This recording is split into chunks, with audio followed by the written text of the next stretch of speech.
Update tayo sa mga sunog ngayong unang araw ng bagong taon. Kausapin natin si FAR Senior Superintendent Annalie Carbajal Atienza, Chief Public Information Service ng Bureau of Fire Protection. Happy New Year po at welcome back sa Balitang Hali. Magandang tanghali po. Happy New Year. Opo, ano po mga naging dahilan itong mga nangyaring sunog dito po ngayon sa Metro Manila?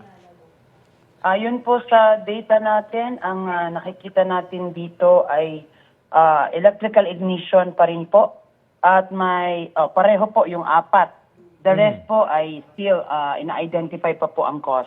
At wala naman pong firecracker-related na sunog? Over the evening hanggang kanina, hanggang now, negative pa po tayo related sa firecrackers. Ang last po ay kahapon ng 12 noon. Okay. Kumpara po noong nakaraang taon, bumababa yung bilang ng mga insidente ng sunog sa pagsalubong po sa bagong taon?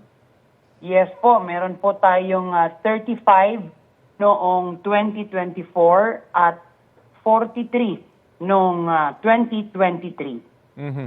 Ano po mai-attribute? Saan nyo po kaya mai-attribute itong pagbaba ng sunog ngayong pagsalubong sa 2025? Masasabi po natin yung pag-iingay natin, lalong-lalo na dito sa social media kung saan talagang malaki ang naging impact ng ating pagpapaalala.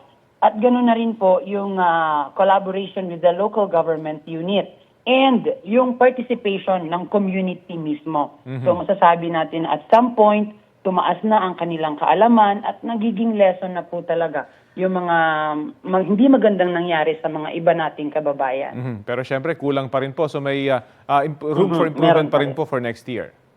Yes po, ganun pa rin po. Atin pa rin po itong i-emphasize, lalong-lalo na yung residential areas dahil majority ng mga insidente nitong nakaraang taon ay sa residential po. Okay, maraming salamat po sa oras na binahagi nyo sa Balitang Hali.